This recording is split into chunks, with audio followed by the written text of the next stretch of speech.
Live from the Happy Strong Family Studios within the second floor of the Masjid Darul Iman building in Markham. And today we have a special guest, Sister Kubra Mir. Sister, welcome to the show.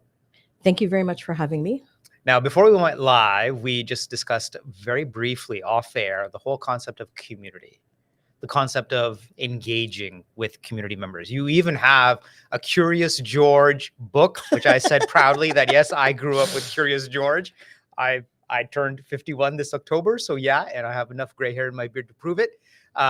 It's Curious George talking up Ramadan. Yes. Like, where were these books when I was growing up? This is phenomenal. This is fantastic. So before you think that this episode is all about Curious George celebrating Ramadan, it's not. Ramadan is around the corner, but this episode is all about building community, Yes, engaging with community, and really dispelling the notion of, hey, it's not my problem. Somebody else is going to do it.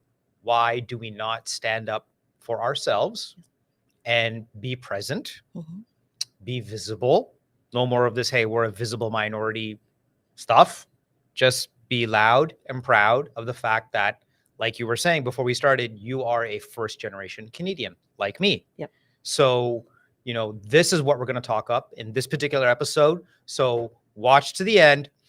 Sister Kubra Mir, she is the executive director for the Muslim Women of Durham region. Yes. Plus, we're going to talk about this as well, you are the board member for Islamic History Month Canada. Yeah. So I think this would be a great launching point. October was the month to celebrate Islamic History Month for Canada. Right. Your family has deep roots. In fact, you were showing me the book of your mamu, meaning your uncle, standing side by side with Malcolm X, Malik Shabazz, a great Muslim American leader icon. So how do you want to start this episode? I mean, we have a lot to unpack. Which direction do you want to go? Do you want to touch upon Islamic History Month? Do you want to go right into community? This is what we do for community. The floor is yours, Sister Kubra. Yeah. Well, thank you. There is a lot I want to talk about, but I think Islamic History Month, it was proclaimed in Canada in 2007. Okay. And alhamdulillah, we've been celebrating it. And like everything, initially everything's celebrated, everyone does everything, and then it fizzles out. So I think the challenge that I would like to present everyone is let's all get involved. So what I have been doing is for the last 6 years, I've been doing Islamic History Month in Ajax. That was my first event. We did one with the library in partnership with them. We invited the MP, the deputy mayor at the time, and they came and spoke. And what they did was I wrote to them and asked for a proclamation. What that means is the town will proclaim Islamic History Month. Okay. So I want everyone to look this up. It's on our website, Islamic History Month Canada. You can write to them. You need to write to them at least 8 weeks ahead. Right. Okay. And this is an easy step, doesn't cost any money, but at least it'll be put on their website and it's an acknowledgement. That's the first step. A proclamation. That's right. So everyone can do this. Even a masjid or whoever, any association can write and ask for it. So that's the first step. And so what we've been doing is, or what I've been doing is we go into local libraries and what we do is we have story time. So we read books by Muslim authors and we try to do 2, and afterwards we read. After we read the books, we have a craft, coloring, and henna session. All this is free in partnership with the libraries. So I brought some books. Yes. So maybe I'll start with this one. So the one that we read this month, it's The Proudest Blue. The Proudest Blue, right? I love this story. Yes. And there is a Canadian element to this. SKLE is from Scarborough, so someone local Canadian. And what I love about this book is it's talking about hijab, right? And about acceptance and how she's excited. She's now written about 3 books. So we read other books by her. And the other book that I like to read, That's Not My Name. And what I like about this one is when I was 4 years old, someone called me Cobra and I got angry and bit him. Right. And so I came home and, I was pulled obviously into the office, and then they told my parents. And as new immigrants, my parents didn't understand the culture and what to do. So they explained to me this is wrong. And they actually came back and said, be proud of your name. you're named after the Prophet's first wife. You have meaning, you have purpose, and a great legacy to follow. She was the first person to send a marriage proposal. She was older than our Prophet. She also was a business person. So look at her legacy and what you can do with that. 100%. And I've seen it said on many past episodes, she was literally the first person to accept Islam. Exactly. So that's why, like I said, this book, that's not my name. Okay. I have had people, I'll have even a story. When I moved into Scarborough, our first house, one of the neighbors came over, said, "Welcome to the neighborhood. And what's your name?" And she says, "I can't pronounce it. I'm going to call you Kim." Oh my God. And I said, "What?" Wow. I said, "No, you can call me, hey, you, Mrs. Eggball, or whatever you want to call me, but you're not calling me, Kim. Kim. I'm not changing my name. I haven't changed my name now. I'm so proud of it. Why would I change it for you?" So that's something, developing that pride. So going back to the libraries. So what we did is I have partnered with 5 local libraries. So this is our 3rd year of doing this. Ajax, Pickering, Whitby, Oshawa, and Clarington. So what you need to do is, if you want to do these events, is plan them early. I've already planned my events for Ramadan. So if you're interested, you approach them early and say, "I want to do this." And, they're actually very welcoming. They're looking for opportunities. They want to get authentic books because, not all the libraries have resources, and sometimes, unfortunately, some of the books that are out there are not Islamically suitable and they don't resonate with our values. So it's important, get a Muslim person, get involved that way, get those books, get these permissions. And, they're very good. Like, we bring in the volunteers. I have sometimes 8 to 10 volunteers to read the books. This time we had a first male reader. We've had grandmothers, and then we read the books. And then what we do is I tell them ahead what the coloring sheets are.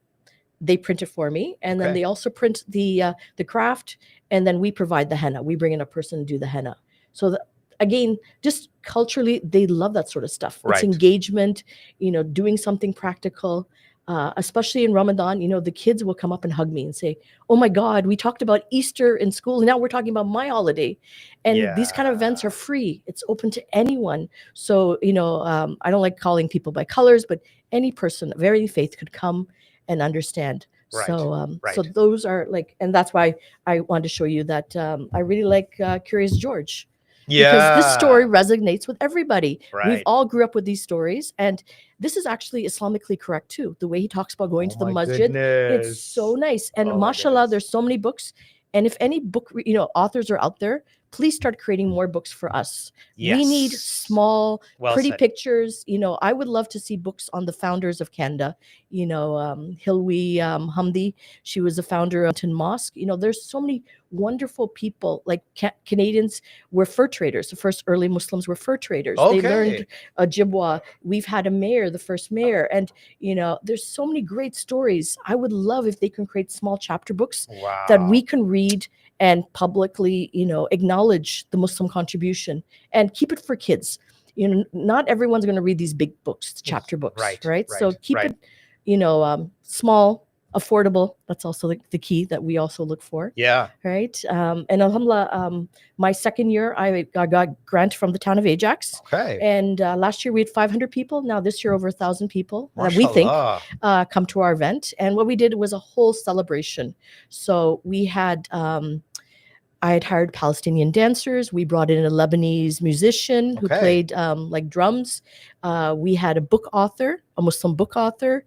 We had Urdu poetry for the first time, and young people doing, spoken word. So giving them opportunity and a forum to express themselves. Right. And then we had free henna. We did a coloring station, a sensory station, a craft area. And then I also brought in food vendors, because you can't have an event without food.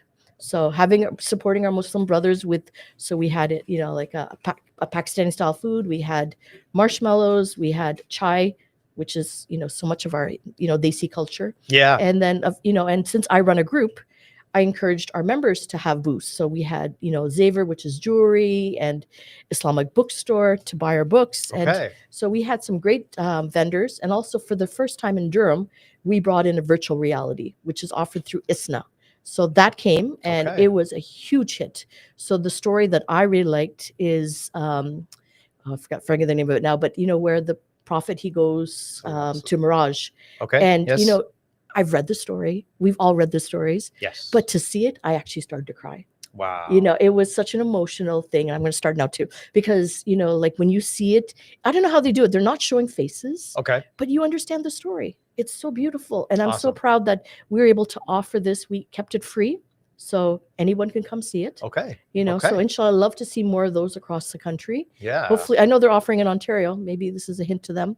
So, okay. So now let's use this as a jumping off point, a launch pad, if you will, Sister Kubra, across the country, right? I want to kind of really emphasize those particular words, across the country. So now, how can everyday Muslims, whether they're first generation, second generation, new to the country, what can they do to engage their community?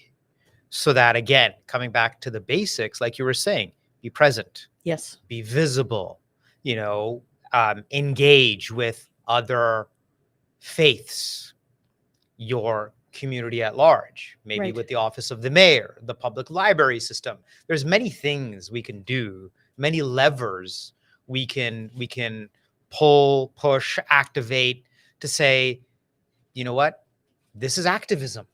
Yes. Right? Rather than complain, it's so easy for any one of us to be like a what is it? What's the saying? An armchair quarterback, a couch potato critic, and just sit back and be like, oh, the world's going to beep beep beep. I'm just gonna. Let's not complain. Let's be part of the process, be part of the system, right? So then, really, what are some of the few things you've already said? Okay, do a proclamation. Yes. Write to your public library 8 weeks ahead of time. What other things? Give us some pro tips. You've been doing this for quite some time. Yeah, I've been doing this for about 12 years. Yeah. What else can somebody do? Really just prime the imagination here. You have this platform. Well, thank you. Yeah. So definitely libraries are a great space. Yep. You can invite. So I do invite the mayor, and they do love coming and seeing this. They like engaging with the youth and talking. It's an informal opportunity for them to meet the Muslim community, in another space. Masjids are fine, but this way it's informal. They can just walk around, talk to parents. That's the other one. The other thing that I have been doing is I have adopted a park. As Muslim women of Durham region, we have a park in Nottingham Park in Ajax. Okay. So what we do is we have signed a contract, or I've signed a contract to do park cleanups. So this is actually something that I really want everyone to do this. This is very simple. You can do this. You can adopt a highway. You can adopt a park. They provide all the supplies. You write to them ahead of time and say, hey, I want to do a park cleanup this date. They approve it. They give you a contract, like I forget the word, but like it's like an agreement that you have permission to do the park cleanup. Sure. And you can go pick up supplies. They provide gloves. They provide. They even tell you how to do it. Meaning look out for poison ivy. Don't pick up glass. And then afterwards, you can work with them and do a pickup of the garbage that you have. So this is something that you can do as a community. Wow. Right? Everyone can come out. We've had grandparents. We've had friends. I encourage our members and whoever else wants to come out. And what the beauty is, Islam teaches about this, 100%, right? 100%. We are the khalifas of the environment. Allah tells us to respect our earth, and we are, guardians for that. Yes. And, I think we forget that, especially, and I don't like to say it, but South Asian, communities, we've seen the stuff in Ridgeway Plaza, the garbage. This does not speak for us. So this is a way of showing a positive image for Muslims. Right. You bring your children, and a lot of the events like these, bring your children, let them see you pick up garbage, let them see you participate in something with the community. That's better than you preaching, you got to do this or you got to do that. When mom or dad are doing it, they're naturally going to pick it up. 100%. Right? 100%. And, it's a source of pride. And when I walk around and people come up and they say, oh my God, you're cleaning the park? Thank you. And I tell you, that always makes me feel so happy that I'm not being called a terrorist. Sometimes when I walk across the street, people say some nasty things to me. People are so happy. Yeah. They're positive. They even say, can I get a bag too? Yeah. Can I participate? Yeah. It's funny, and I'll illustrate your point further. And this is just fresh. Happened last night. Okay. I can't get any more hot off the press than this. Happened last night. My family, my wife and I, and my two daughters, we were watching my son's basketball game. He's now, alhamdulillah, mashallah, subhanallah, Allah Mubarak, he's playing rep ball. So he plays against other teams. This is not practice. This is not just a game of pickup ball with his cousins. This is an actual team effort where he plays against other teams. Right. So it's a stepping stone, right? To, whatever other leagues are, the more professional, semi-professional, get to the national level, blah, blah, blah, blah, blah, college, all of that. So, his team was up by, I think, 11 or 12 points. And in the bleachers, right behind me was a certain person. And she was just going off about how these people, quote unquote, okay, these people, they're stealing the ball. And apparently the scorekeeper didn't add 2 points. And she even went to the scoring table, and the scorekeeper said, "Ma'am, you cannot be here. You cannot talk to me. I'm doing my job." And she was literally, this person, as agitated and irritated as she was, telling her off. She was swearing, and she kept saying, "These people." And I'm like, are you being like outright racist, Islamophobic? And one sister, another parent, for my son's team, she was in the niqab, alhamdulillah. And she's like, "What do you mean by that? What do you mean by these people?" And then it started to become like a little bit of a ruckus, a little bit of a loud, let's just say heated conversation. I'm not going to say argument. And then that person just went off. What are you guys doing? Why, you guys always do this, like you people. So, for people to think, oh, we're all Canadian, racism doesn't exist. Clearly, maybe you're just kind of in your own tunnel vision, so racism does exist. Yes. And like I said, I was experiencing it last night. And, I thought to myself, rather than, engage with this person, because I was sitting right in front of her. So she was literally behind my shoulder. And I go, you know what? Our kids are playing basketball. Yes. Let the game speak for itself. Yes. And everyone else was just like, she's just one of those parents that are, let's just say, more excited than the player on the court, unfortunately, right? Parents get passionate. Sometimes parents get ejected from the game even. Yes. And referees have to deal with it. It's just one of those very passionate parents, who are like more animated and more passionate than even their own kids on the actual, court, unfortunately. So we all thought to ourselves, you know what? Let's just let the game speak for itself. And so alhamdulillah, my son's team won by a very sizable margin, won by like 16 points. So even if in the realm of possibilities, the scorekeeper could have maybe not, because we were all like, the scorekeeper is doing her job. Obviously, yeah. Like, you cannot harass this person. The referees are doing their job, Yeah. Like, what are you being a sore loser here? Like, I don't understand. And you're just venting? And it's like, oh, come on. But anyways, long story short, like, Islamophobia, racism, it still exists. So to your point, Sister Kubra, to counteract that, right? I love the whole community service approach. It's service before self. Exactly. Which is exactly what Islam teaches us anyways. Yes. To put service, be in the service of others, be in the service of Allah, look out for others before you look out for yourself, right? These are all aspects of our deen. So let's go down the list again. We have libraries. We have cleaning up parks. Right. Adopt a park, adopt a highway. What else before then we got, because we're reaching the halfway point. So I do want to get into some questions, but maybe name one more initiative. Okay. So tree planting. It's a tree planting. Yes. So. Oh, I love that. Okay. So again, you can, we actually don't do the trees. Like, we don't get the trees ourselves, but you partner with communities, they have them all over the city. So we go as a group, maybe 20 of us, 40 of us, go out and plant a tree and make a dua. It seems when you plant a tree, you make a dua, it will speak for you, right? So it's it's every seed or every animal that eats from it, there's so much blessings in it. So it is sadaqah jariyah. So let's do it. It doesn't cost us anything. Your time, and as a family, when you're doing this, there's barakat, there's blessings, and we actually drive back and we go see the trees. Wow. Right? As a family, my family, we all go out, right? That is sending shivers down my spine. Oh my God. Because, it goes back to some very core hadith that we all like either grow up with or hear through the masjid or through imams or through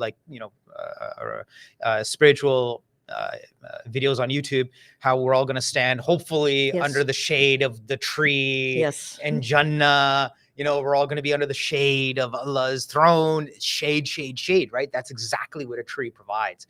Wow. Okay. Planting a tree. Amazing. Okay. Right. Okay. So all those are free. So again, when people say I can't do anything, yes, you can. Yes, you can. Let's look for those opportunities. 100%. And I did forget one more that I do. It's actually very easy. Please. I've been for the last 6 years at the local library. I do a showcase. So for Ramadan and for Islamic History Month, I curate the information. So I create the material. Right? Talking about what is Islam, even what is hijab, what is Eid, how do you say Eid Mubarak? People don't know the greetings. And this has brought a lot of admiration from people. When they see me, like I actually took down the display yesterday from the local library. So I take it down and people will say, oh, I really enjoyed that. So this is an opportunity for us to show art. Like I find sometimes I featured a local artist this time. She's only 22. Her artwork, beautiful, sometimes finding pieces of pottery or different things from the Muslim world that people, what we grow up and seeing, right? We've sent, we've from Mecca, Medina, everyone brings us back souvenirs. We've seen that.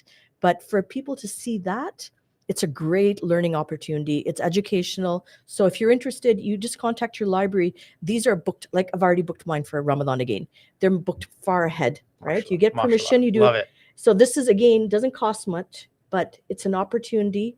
And the other thing you can do also with the library is we've donated 5 libraries. All the 5 libraries, a Quran.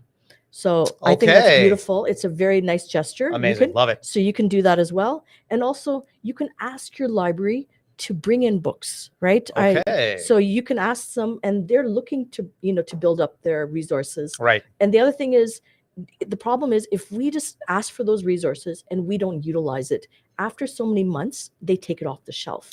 So one thing we need to do is, as a family, you have young kids, keep on going to the library, get those books out, get the Quran out, keep on circulating it. When they see the demand, they're going to spend and allocate more money and funding for bringing in our books. Yeah. Love the approach. Love the approach. Love the approach to the library and showcasing. Yes. Create a showcase. It all comes down to education, doesn't it? It doesn't cost much. And I'll give you another real life example that I've heard. Air Canada. Yeah. We all have either taken an Air Canada flight. We at least know of Canada's most famous airline. The name of Canada is in the airline itself. But in the 80s, like how you and I were discussing, we're first generation Canadian. Growing up in the 80s, they started serving halal meat. Yes. But the backstory is at one point they were serving basically not halal meat because it was basically, to their definition, as long as it's not pork. Get it? So they were basically serving chicken and beef. Yes. And according to their definition, meaning that the information they had on hand, their information said, oh, okay, these Muslims, I'm being a little bit facetious here, these Muslims don't eat pork. So hence, halal is anything that's not pork. Yes. Get it? So to your point, now I'm going to connect the dots and bring it back full circle. Education, education, education. We as Muslim Canadians, we have to educate non-Muslims. Like this was a very clear point. Hey, airline, halal meat actually means it goes through a process. Yes. It gets hand slaughtered. We say a prayer and so on and so forth. There's an actual technical way of doing the hand slaughter and so on and so on. It's not that it's just the exclusion of pork, so on and blah, blah, blah, blah. All right, let's get to some questions now. Please, Producer Kasif. Yes, Jazakallah khair. Before we get to the questions, I'll share some information here. So this is the Instagram page of Muslim Women of Durham Region. So I encourage everyone to follow them. Great. Of who Sister Kubra is executive director of. That's their website also. And then Islamic History Month, as we've been discussing, that just passed. So you can learn more at islamichistorymonth.ca about all the great work they're doing and the events and what's upcoming and so forth. So I was just on the Instagram page here, just have one. I was scrolling through, let's see, what do they have coming up next. So I saw this one, Play Strong, Boys from the Muslim Community. So it seems like a program for boys. And also what I see here is that it's a micro grant funded by the region of Durham. So maybe if you can just share some experience, like how do you go about it? Because funding is a huge question where people come on, and we've talked about it before. Like how did this come about? Like how did you get a grant from the region and put all this together, inshallah, to help others with sort of the funding process side of things?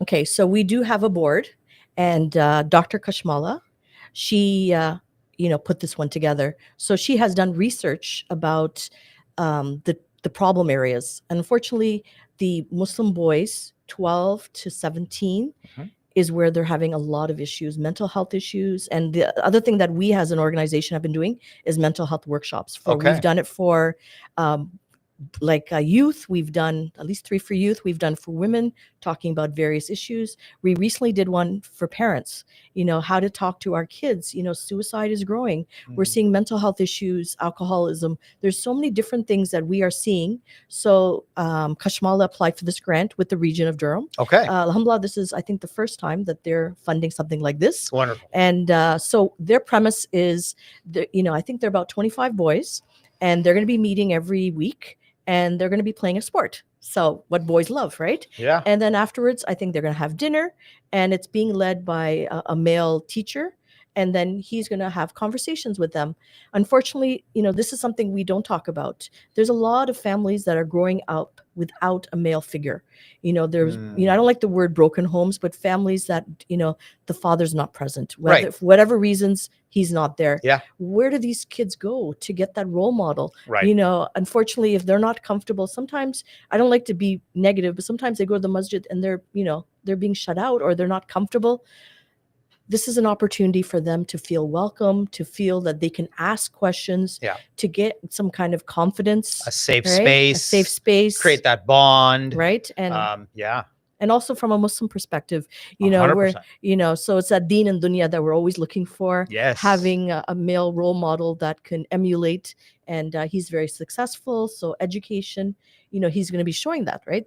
This is what he's doing, and hopefully they can learn from that. So alhamdulillah, that's our first big grant that that we've done, and it's going to be starting in a few weeks. So we're very, very excited. Awesome. And, awesome. Well and people done. and criticism is that some people said, why aren't you doing something for the girls? Yeah. Inshallah, everything is baby steps. We're 2 years old.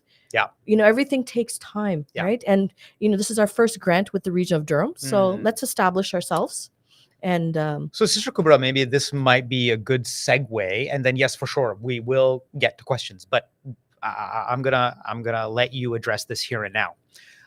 You've mentioned you yourself are a volunteer organization. That's right. Right, basically. So, how can people get involved with you? Okay, how can people volunteer? How can people maybe set up another chapter? Right, alhamdulillah, you have Muslim Women of Durham. Why isn't there a Muslim woman of, I don't know, York? I'm in Markham. It just sprang to mind. Yes. Muslim woman of Peel, Muslim woman of Halton region, Muslim woman of, I don't know, Saskatchewan, for goodness sakes, right? Yes. Of Newfoundland. Yes. Like, how can we basically copy and paste and make sure that, to your point off air, you want to do things on a national scale. That's right. But sometimes things just don't scale. Right. So how can you basically expand or extend your efforts so that it becomes more far reaching? Right. There's nothing stopping people from volunteering. It's just a matter of time. Right. Time and effort. So if grants are there, this is your platform now. Why don't you say, hey, you can connect with me, call me, you can reach out to me on it, so on and so forth, please. Definitely. Yeah. No, our website, you can write to me. I respond back. Instagram, all the social media, we do write back. We are located in Durham, right? Yeah. But we do have members that come from Markham and Scarborough. We do welcome them. But I also have a full-time job, and I'll be honest, I cannot do everything, so we, unfortunately, like, for example, I do events on the weekends. Yes. It's hard for me when I'm coming from downtown to be able to come on time sometimes to do an event during the week. So it is predominantly on a weekend that we meet. We have meetups.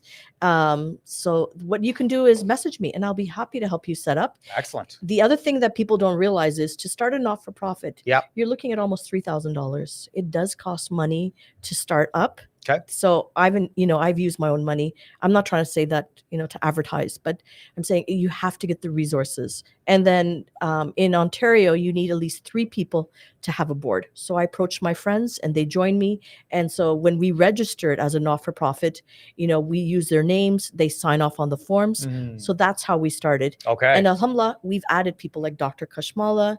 We have someone else like Huda. She does our social worker. So we're slowly bringing in people with the expertise and education and knowledge to grow. Excellent. Right? Excellent. All right. The other point about money, as a new not-for-profit, you get no funding. Okay. Right? Good to know. Just something that people don't understand. Yeah. And right now, remember I mentioned the grant that I received from the town of Ajax? Yeah. So that was a separate one, right? That was meant only for Islamic History Month. Okay. So they gave me a grant and also a use of a facility. So only short term for that. And so obviously I'm supposed, like with all these grants, they have things that they're looking for. So for me, I have to engage with Ajax people, Ajax businesses, have it in Ajax, right? Got it. So that's something that every grant, and now inshallah, as we're getting older, right? Once we hit the 3rd year, so maybe we can apply for the Trillium and other things. So what they're looking for when you do it is when you file income tax, they want to see the income tax. The track record. Right? They want to see a track record. Right? And so you have to be honest. And unfortunately, it is a lot of work. Yeah. I'm going to be honest. I have spent a lot of hours putting things together. You're not paid for this, but when you do it for the sake of Allah, and I always believe that is when I sit down and think, why am I doing this? What is your reason, right? Yeah. If you're doing it to promote yourself, no. It doesn't work. If you're trying to, make a name for your own personal self, no. But if you're doing for the name of Allah, things actually happen. Well, Sister Kubra, that's what it comes down to, doesn't it? Yeah. And there are many a time on this podcast where I do this thing where I look straight in the camera and I talk to the audience. But look, at the end of the day, whether you're in a masjid, mosque, or at home, you have to ask yourself, and I'm now kind of repeating a certain message from the imams here, Sheikh Shoaib, Imam Nabil at Masjid Dar Liman. What answer are you going to give to Allah subhanahu wa ta'ala on the day of judgment? That why am I here? Yeah. What's my purpose? Is my purpose really to make money, to drive the latest Mercedes EOS? EV with now solar panels on the roof? Or is it to have, multiple properties? Is it to have a PhD in molecular, biology? Like that, I'm not dismissing dunya. Don't get me wrong here. But what answer are we going to give Allah that this is how I've prepared for my akhirah? Because this is not our final resting place. We all know, as practicing Muslims, there is going to be a day of judgment where my book of good deeds and my book of bad deeds is going to be weighed. And we can all hope, as people of faith, people that believe in God, Allah, that, you know what, my good deeds hopefully will outweigh my bad deeds. Because at the end of the day, we're all human. So what answer am I going to give back to God that, hey, God, I tried my best. I did some good deeds. Yeah, I planted a tree. I read to a bunch of kids a Muslim book, or maybe I cleaned a park. Any one of those things might be our ticket to Jannah, to ticket to heaven. We don't know. We don't know. Yes. Right? So you might as well err on the side of caution and say, I might as well do some more good deeds. Yes, at the sacrifice of putting in personal money, putting in personal time, putting in personal commitment and personal effort. It's personal. Why? Because at the end of the day, Allah is going to ask you. Allah's not going to ask your kids. Allah's not going to ask your spouse. Allah's not going to ask your parents. And Allah for sure isn't going to ask your boss. All of these sacrifices we have to do ourselves. We have to put it on our own shoulders. right and left. So I'll get off my soapbox now. And I've promised Producer Kashif time for questions. Producer Kashif, please. Yeah, the voice behind the camera. Yep. So you have a few familiar names there. So Dr. Kashmala Qasim, right? Yes. So she's been on the podcast. Yes, she has. That gem of connection before correction. Connection before correction. Yes. Yes. We couldn't call her doctor back then because I think she was still studying. But inshallah, we have to get Dr. Kashmala back. Absolutely. Then you also mentioned Sister Huda, who we've also had on the podcast. I think the last episode was just navigating workplace as a Muslim. So we encourage people to check that out. And then we also have Shabana Patel. She's also a member. She does your travel builder. Okay. Right. So alhamdulillah, we have the smartest and the best people of Durham. Awesome. On our team. Love it. So, yeah, the travel builder we've also had on. You've had her. Yes, someone else hosted it. She also talked about, like, she left me with, when you travel, like, as a Muslim, like, one of the things we often neglect is like giving back to the communities we're traveling in. We take them from them, but how can we leave them a bit better? Right, inshallah? right. Love that approach. So, Love that approach. Yeah. Okay, so inshallah, a few comments and questions. Yes. So speaking of the travel builder, there was a comment for her. Your advice and perspective are so beautiful. Thank you for sharing. Okay. We have this very important topic. Thank you so much. May Allah subhanahu wa ta'ala reward you all immensely. Ameen. Thank you. Yeah, I'm trying to read some of the comments before the questions. So mashallah, so many opportunities for us that we are completely unaware of and haven't taken time to learn. Yeah. Thank you so much for this inspiring discussion. Agreed. Completely agree. Had no idea. Had just no idea. And then someone here is saying, thank you for sharing your experience. Beautiful explanation, Kubra. Thanks you so much. So yes, mashallah, a lot of comments. Keep them coming, inshallah. So let's get to some of the questions. So this audience member is asking, do you experience low attendance at events? I've had a hard time staying motivated when the turnout to events I've organized is low. Okay. Okay, this is our number one issue. All right. One more thing that I like to talk about is commitment, right? As Muslims, our deen and, tells us, Islam teaches us so many things, to be punctual, to respect your word. Why is it that we are so lacking in this? So this is a tragedy, that a situation I faced too. So I'll be honest, what we did was, when I did our first mental health workshop, when I did it for free, nobody showed up. Okay. When I charged $10 and I said, yeah, we're going to give you lunch, people were there 15 minutes early. So unfortunately, I really personally don't want to take money from kids, right? Yeah. But when I put a price tag on something, it's almost like they value me. And they value our time, and they value the program. So start charging people. Yeah. Unfortunately, it motivates. Someone will think about $10. I'm going to lose $10. Right. And they're going to show up. So, and obviously the money that we collect, we're going to give back, right? Like what we do is, we might, have resources that we'll give for the kids, or we always have pizza for them, or when we have the parents, we'll bring some other food in, so we do use the money, right? And it goes back to the community. But unfortunately, that is a problem with all of us, I guess, again, you make niyat. When I do these things, I literally make niyat, Allah, make this happen. And I've had disappointments. For example, we're volunteer based. When I did an event, a story time, one of the ladies was putting on henna, and then she says, I'm sorry, I have to go. And the library came over and they said, she's going. They were so disappointed because for them, they love this cultural expression, right? And so anyways, I said, I'm really sorry. And the next thing you know, you won't believe, somebody out of nowhere came and sat beside her. I don't know who she was. She started putting henna. This lady left and someone else came. There you go. And I'm going, I bet you, I don't know if, Allah has sent people, but I was like literally panicking going, I'm not that good at doing henna. Maybe I'll try.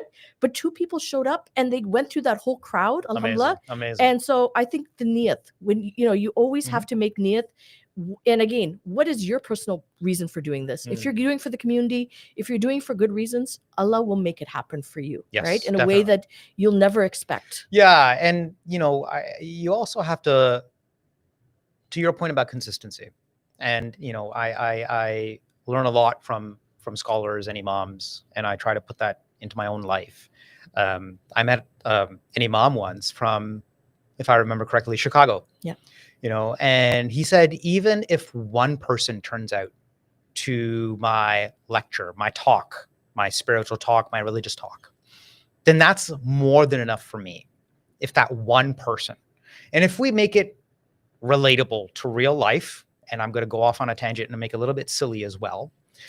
You know, if we look at the new Avengers movie, you know, we actually got this thing about having a comment about Harry Potter. So I'm not going to, sorry, I won't ever let that one down.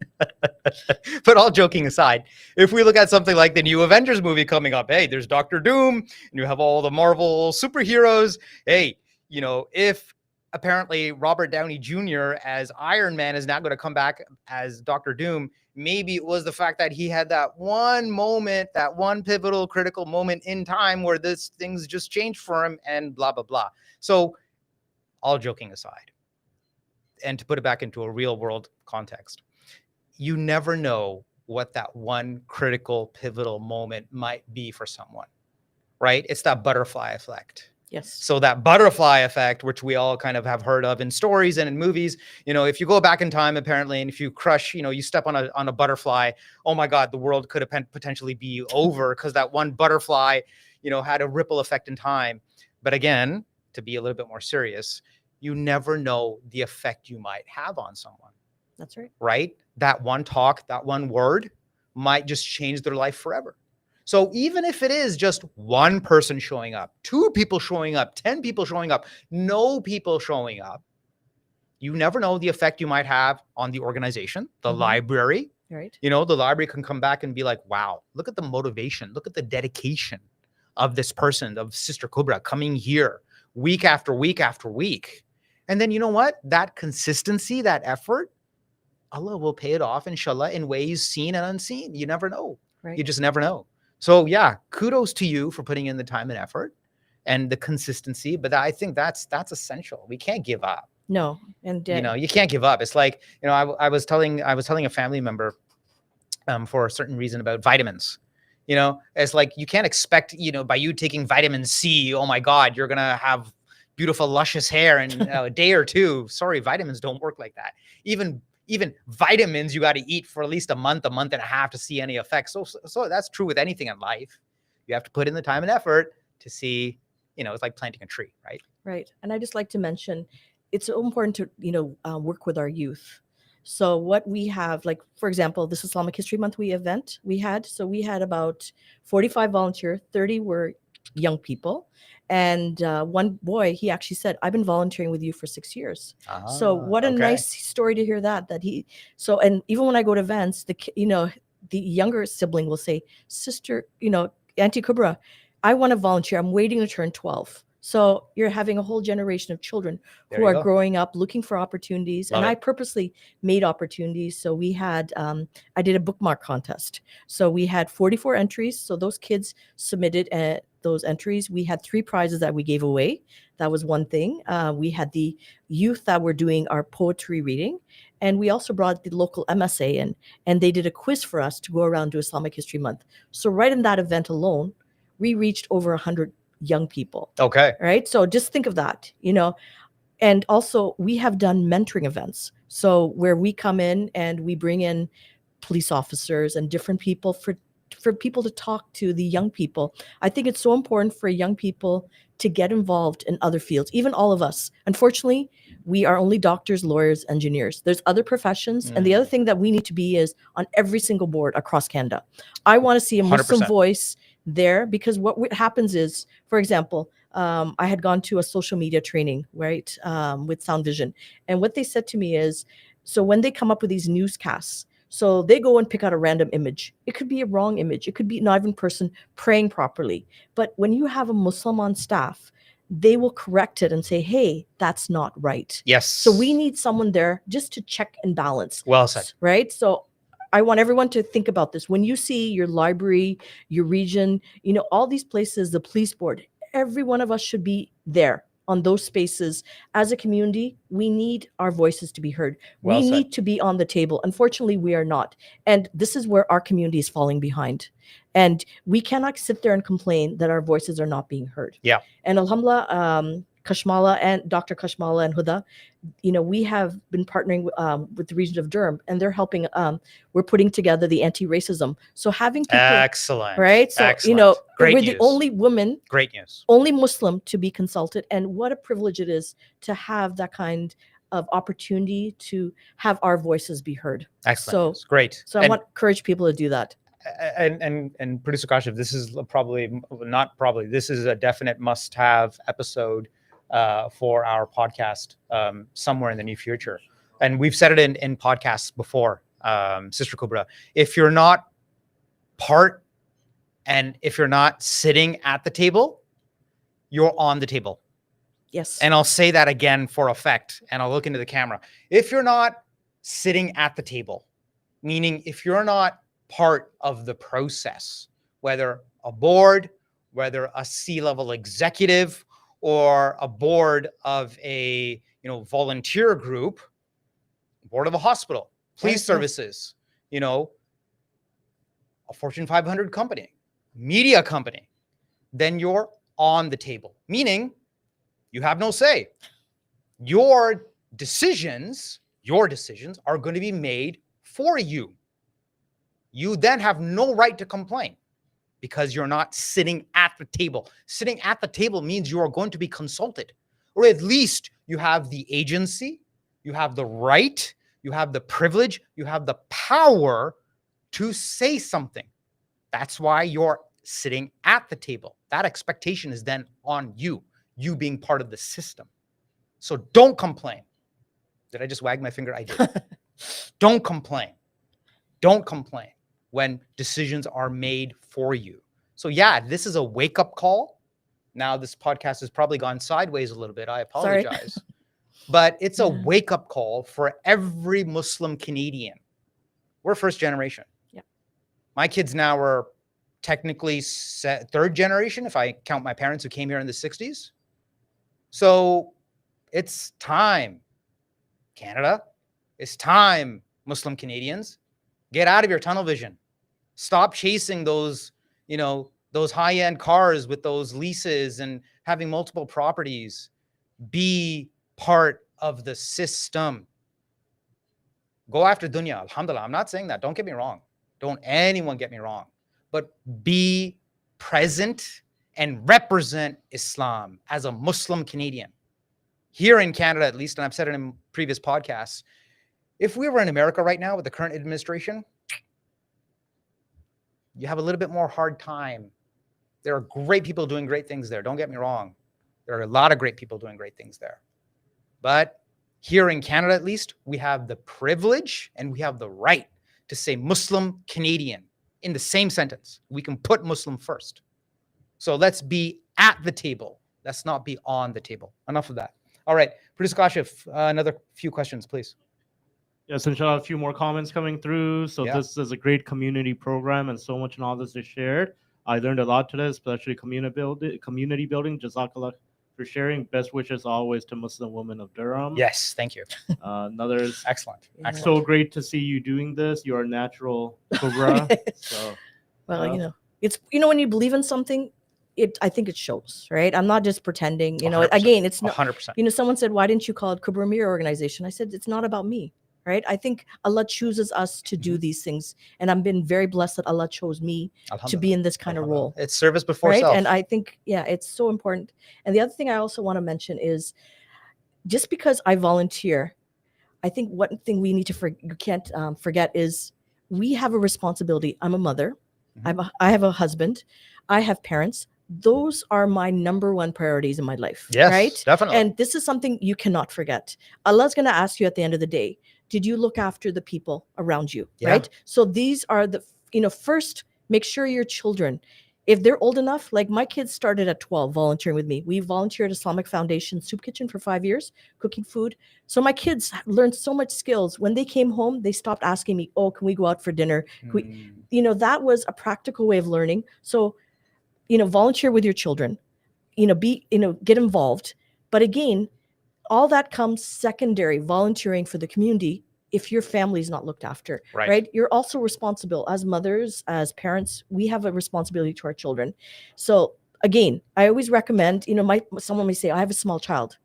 That's your number one priority. Raise them to be good Muslims, raise them to be good people. When you come to community events like tree planting, that you can bring your small kids. Yeah. You can do that, right? But that's sometimes what we forget, that we do have an obligation, to our own people, right? And the other thing we can also do is use our money for good, right? So what we have done this month, we raised $700 for Feed the Need. It's a local food bank. Okay. So the event that I did recently, I always, when we have these large events, I partner and I try to fundraise with local organizations, not only Muslim, because I think it's important. Like, for example, we did do Project Ramadan. We raised $4,000. All right. That was, yeah, and I brought a team. I've done this for many years. So I'm not just saying, $5. And I always tell people, I don't force you to donate. It's up to you. What Allah, that's a latte or cappuccino right there. Come on, $5. Yeah. No, I always tell so every event. So this month we're doing Muslim Welfare Center, right, for the month of November, and they'll approach me. We need single bed sheets. We need towels. So every month I alternate. In Christmas, I also think we're Muslim. Let's do that. So what we're doing for that one is we are going to be supporting a nursing home. So where they have, I've not experienced this. For Christmas they ask for lists of things. So to make their Christmas better, we have been doing this. And alhamdulillah, last year we had 3 tables of stuff that we donated. Excellent. From could be clothing to shaving someone elderly. So they're so appreciative, and it's a way that we can show that we are living in Canada. We're Muslim, and yes, Isa, alayhi salam, is a prophet of ours, and we value that. So it's also putting our money where it benefits. So we support shelters. We did a fundraiser for the hospital. So these are things, an opportunity to show people that we're not just sending money back home. I hear this all the time. Right. Or we're only giving to the masjid. We're giving to everybody, and it's something that Allah accepts from us. That's right? powerful. Right? Powerful. And again, I'll just put a silly real world spin on this. Look, even if we go out for bubble tea with those popping boba, and nowadays it's like they don't even have a small size anymore. It's like medium, large, and extra large, and those things are like at least $9. Yes. For a cup. And now Toronto is filled with all these high-end chai houses, chai cafes. And it's not like your $1 cup of chai anymore, which I grew up with. Even chai wasn't really a thing. You had to go down to Gerrard Street, Little India, off of Coxwell in downtown Toronto. Now we're all paying $6, $7, $8 for a fancy cup of chai at certain so-and-so, Walla House, whatever, all that. So instead of buying these extra little niceties, hey, I got my own cup of coffee here, right? And with the Happy Strong Family logo. Very nice. Producer Kasha makes a little pod.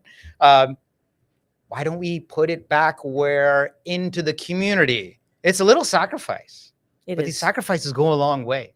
And it creates impact and a message of, 100%. unity. And the other one that I want to talk about is blood donation. So many years ago, I like this one. I've donated blood in the past. 100%. So my father had needed a transfusion. And then I came home and thought about it. I said, why haven't I donated? And then I approached them. And then I told my friends, we came for the first time, we donated. And they said, why didn't you do a group donation? I said, okay, let's try it. So I've done this for about 7-8 years. And, when I started doing this, I stopped recently. This year I stopped. And I'll tell you why. The reason is that we travel. So Saudi Arabian people who are born in Saudi Arabia are not allowed to donate. Okay. Right? Because they had mad cow disease in the 1980s. So people, like when we go to visit, India, Pakistan, all those places, we can't donate for a year. So I was struggling. The last few years, I have struggled to find, I was trying to do, I was doing 3 a year. So that's 2020. So 60 people. I was getting 5. So anyways, that was a thing. But one thing that we can do is donate. People have asked me, is it halal? And I say, if you, in a car accident, are you going to question if that blood is halal?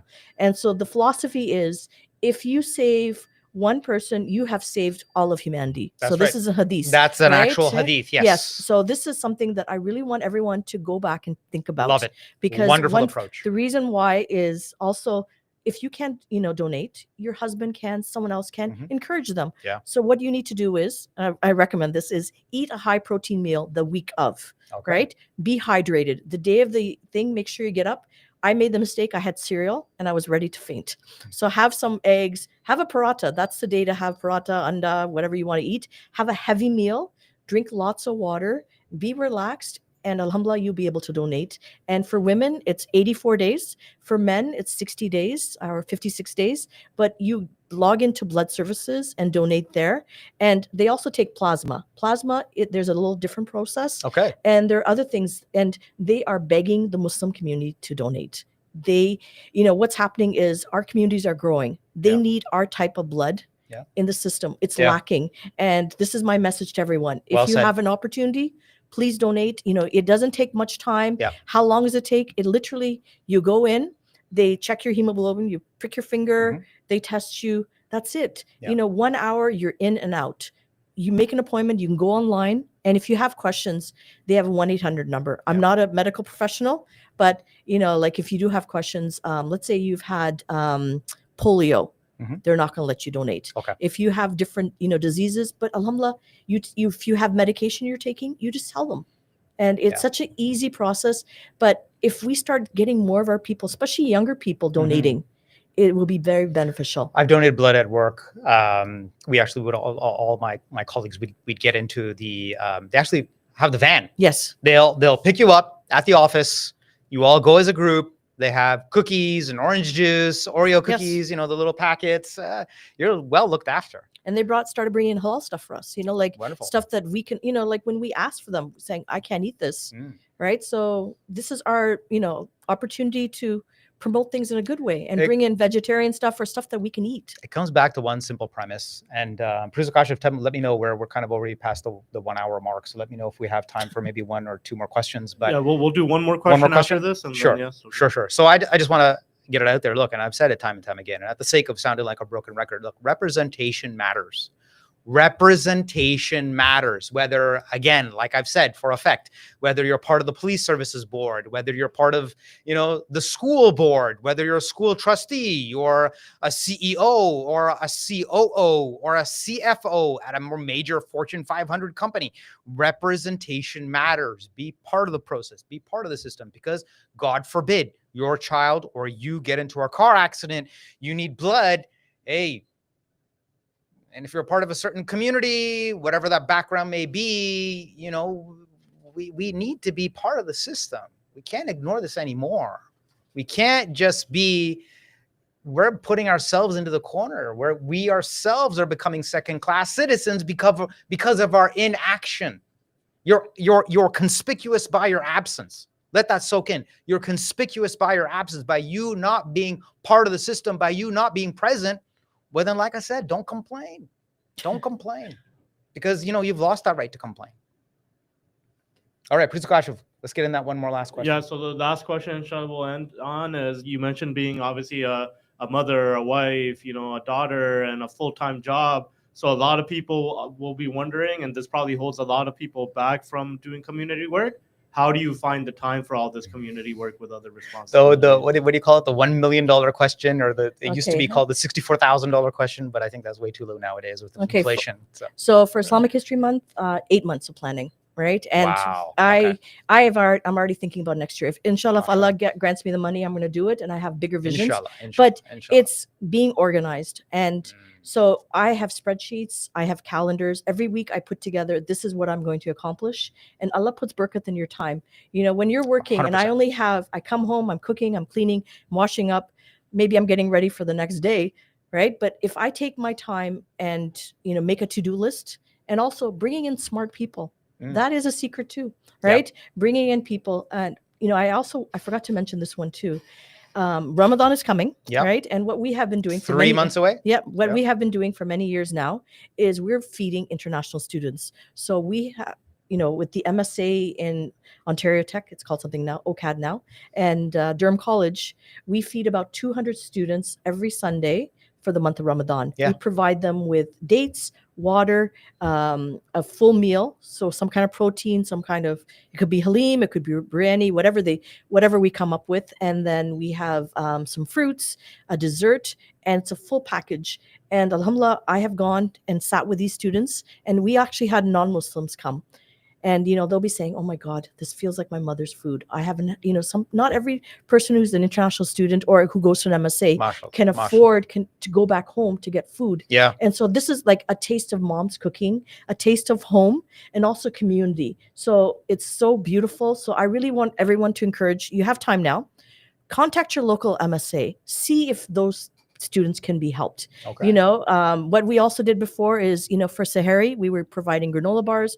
We've given them nuts and dates, whatever it takes. Let's, give the next generation some kind of opportunity to be nurtured, right? We're Well said. providing them subsistence. And Allah also, this is a month that we want blessings. But by giving these kids, and one person that I had gone to, she was not even Muslim. She started to cry. She said, "Is this for me?" Wow. Right? So maybe this is, Powerful. I don't believe, like, I don't want to sit there saying we're trying to preach and converting people, but this may be a moment where she may think, oh my God, those Muslims were so good. Yeah. Maybe I'll start reading the Quran, or maybe I might learn more about Islam. It's a learning opportunity. It's that butterfly effect, right? Yes. That butterfly effect where that one change, that one action, Yes. that one talk, that one connection, you never know how it might change somebody. Yes. Right? You just never know. You leave it up to Allah. All right, producer Kashif, do we have we have the thumbs up. Sister Kubra, this has been an awesome episode. I've learned so much, and by the comments, our community, our watchers, and this will just spread, inshallah. So I'm going to do the thing here where I'm going to tell people to share this episode. This has been it's been chock full of great information, how to engage with the community. It's all comes down to service before self, because look, at the end of the day, Allah, God, is going to ask you, what did you do? Professional, you worked, you had your career. Sister Kubra is a career woman herself. She's a family woman. She's got kids. She's a mom. She's a wife. She does all of that. But still, her and her team, they still put in the personal time. It's a personal sacrifice. All the intentions and everything, all of that wrapped into it. And Allah will give you blessings. And if not here, we as people of faith believe, if not in this world, then in the akhirah. And then even as Muslims, we believe, hey, there may come a time where you'll be like, oh my God, you gave so much reward to me in this life. Oh man, if only I could have saved that. If only I could have banked it. I would have rather have gotten all this reward in the hereafter, in the akhirah, in the heavens, in my time to come. So think about that. I'll leave it on this note. This is Brother Mushtaq signing off for the Happy Strong Family team. Tune in often every Sunday, 11 a.m. Eastern. So good morning, good afternoon, and good night, wherever you may be.